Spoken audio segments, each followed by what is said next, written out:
Mohammad Israel नाम है मेरा। कौन है तो? नबी हूँ मैं, आखिरी नबी। हाँ, आखिरी नबी तो है।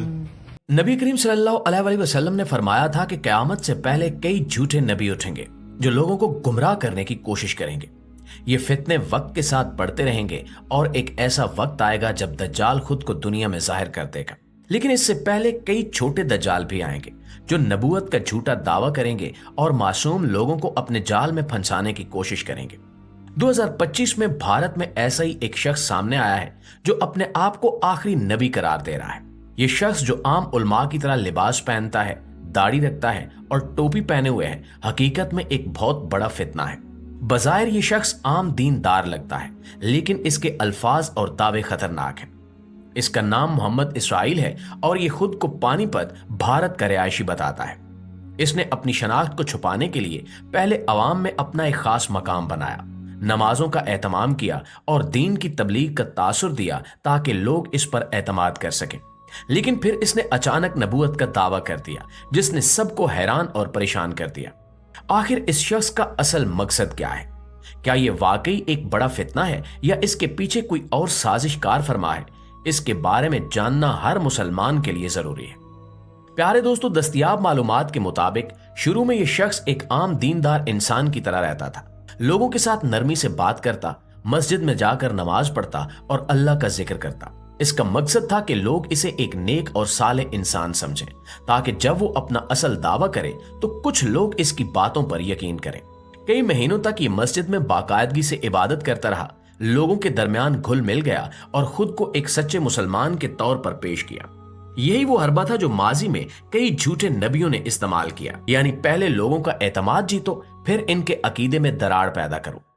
ये शख्स जब भी किसी से बात करता तो हमेशा एक ही जुमला दोहराता, नाम से क्या होता है, सब कुछ अल्लाह से होता है। इसका मकसद यह था कि लोग इसकी जात से मुतल्लिक सवाल करना छोड़ दें और इसकी बातों को सच मानना शुरू कर दें। यह तरीका ज़हनों को धोखा देने के लिए इस्तेमाल किया गया ताकि लोग इस पर अंधा एतमाद करने लगे। लेकिन जैसे ही इसने खुलेआम नबूवत का दावा किया, अवाम में खलबली मच गई। इस शख्स ने सिर्फ मुसलमानों को ही नहीं बल्कि हिंदुओं के घरों, दुकानों और इबादतगाहों में जाकर भी अपने नजरियात फैलाने की कोशिश की। वो सबको दीन की दावत देने का बहाना बना रहा था, लेकिन इसके पीछे एक बहुत बड़ा मंसूबा था।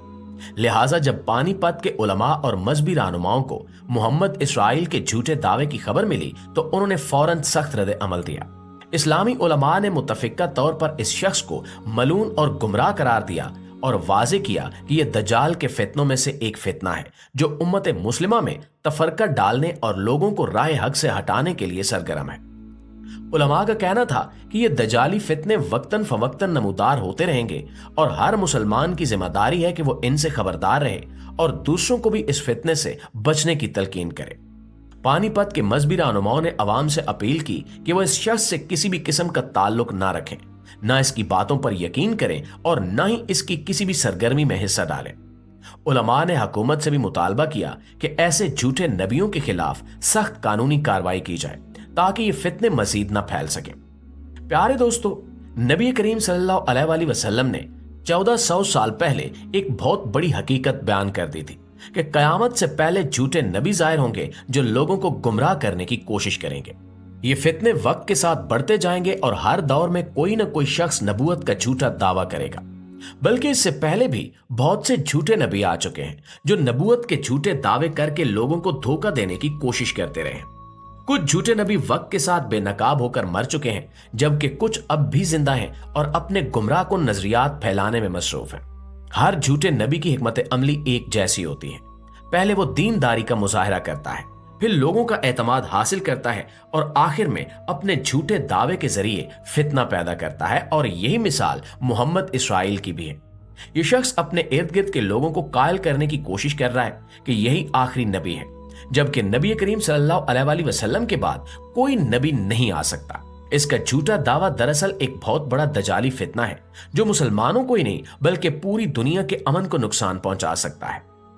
ऐसे फितने सिर्फ दीन के लिए खतरा नहीं होते बल्कि मुआशरे में भी बहुत बड़ा बिगाड़ पैदा करते हैं। ये फितना हमें इस बात की याद दिलाता है कि कयामत की निशानियां आहिस्ता आहिस्ता पूरी हो रही हैं और जो पेशगोइयां हमारे आका नबी करीम सल्लल्लाहु अलैहि वसल्लम ने की थी वो एक के बाद एक करके पूरी हो रही हैं। तारीख गवाह है कि हर दौर में कुछ लोग नबूवत के झूठे दावे करते रहे हैं, मगर हमेशा इनका अंजाम जिल्लत और नाकामी के सिवा कुछ नहीं रहा। ऐसे फितनों का आगाज नबी सल्लल्लाहु अलैहि वसल्लम के जमाने से ही हो गया था, जब मसीलमा कज़ाब और असवद अंसी जैसे लोगों ने झूठी नबूवत का ऐलान किया, लेकिन मुसलमानों ने इनके खिलाफ सख्त मज़ाहमत की और वो अपने नापाक अज़ाइम में नाकाम हुए। मिर्जा गुलाम अहमद कादियानी भी इन्हें झूठी नबियों में से एक था, जिसने नबूवत का झूठा दावा किया और एक गुमराह फिरके की बुनियाद रखी। इसने अपने पैरोकार बनाने की कोशिश की, मगर उलमा ने इसकी हकीकत को बेनकाब कर दिया। कादियानी अकीदा पूरी उम्मत मुस्लिमा ने मुतफिक्का तौर पर मुस्तरद कर दिया और आज भी हर मुसलमान जानता है कि मिर्जा गुलाम अहमद एक झूठा नबी था, जिसका मकसद उम्मत में फितना फैलाना था। इसके अलावा भी कई झूठे नबी वक्तन फवक्तन जाहिर होते रहे। कुछ ने सियासी ताकत हासिल करने के लिए नबूवत का दावा किया, कुछ ने दौलत और शौहरत के लिए, और कुछ ऐसे भी थे जो खुद ज़हनी तौर पर बीमार थे। लेकिन तारीख ने हमेशा साबित किया कि ये सब के सब गुमराह और झूठे थे। इनके पैरोकार कुछ अरसे के लिए इन्हें मानते रहे, मगर आखिरकार इनकी हकीकत दुनिया के सामने आ गई और वो एक के बाद एक करके खत्म हो गए। प्यारे दोस्तों, कुरान और हदीस में वाज़े तौर पर बयान कर दिया गया है कि नबी करीम सल्लल्लाहु अलैहि वसल्लम के बाद कोई नबी नहीं आएगा। अल्लाह ताला ने आप सल्लल्लाहु अलैहि वसल्लम को खातमुन नबीयीन करार दिया है, जिसका मतलब है कि आप ही आखिरी नबी हैं और आपके बाद किसी को भी नबूवत नहीं मिल सकती। जो कोई भी इसके खिलाफ दावा करता है वो झूठा और दज्जाल है। बाज लोग ये सवाल भी उठाते हैं कि हज़रत ईसा अलैहिस्सलाम क़यामत से पहले वापस आएंगे तो क्या वो नए नबी होंगे? इसका जवाब ये है कि हज़रत ईसा अलैहिस्सलाम नए नबी नहीं होंगे, बल्कि वही अल्लाह के बरगजीदा नबी हैं जो पहले भी दुनिया में आए थे। वो किसी नई शरीयत के साथ नहीं आएंगे, बल्कि नबी करीम सल्लल्लाहु अलैहि वसल्लम की उम्मत में शामिल होकर दीन इस्लाम की ही पैरवी करेंगे और हजरत मोहम्मद सल्लल्लाहु अलैहि वसल्लम की शरीयत की ही तबलीग करेंगे। दोस्तों, ये झूठे नबी चाहे कितनी ही चालाकियां क्यों न कर लें, इनका अंजाम हमेशा रुसवाई होता है। मुसलमानों पर लाजिम है कि वो ऐसे दज्जाली फितनों को पहचाने, इनसे दूर रहें और इनके खिलाफ अपनी नस्लों को खबरदार करें, ताकि कोई भी इनके जाल में न फंसे। अल्लाह से दुआ है कि वो हमें ऐसे फितनों से दूर रखे और हमारा खात्मा ईमान पर करे और ऐसे लोगों को हिदायत दे ताकि वो किसी भी शख्स का ईमान खराब ना कर सके। जी तो प्यारे दोस्तों, ये थी हमारी आज की वीडियो। आपका मोहम्मद इसराइल नामी शख्स के बारे में क्या कहना है, कमेंट बॉक्स में अपनी राय जरूर दीजिएगा। इंशाल्लाह आपसे मुलाकात होती है अगली वीडियो में। तब तक अपना ढेर सारा ख्याल रखिए। अल्लाह निगहबान।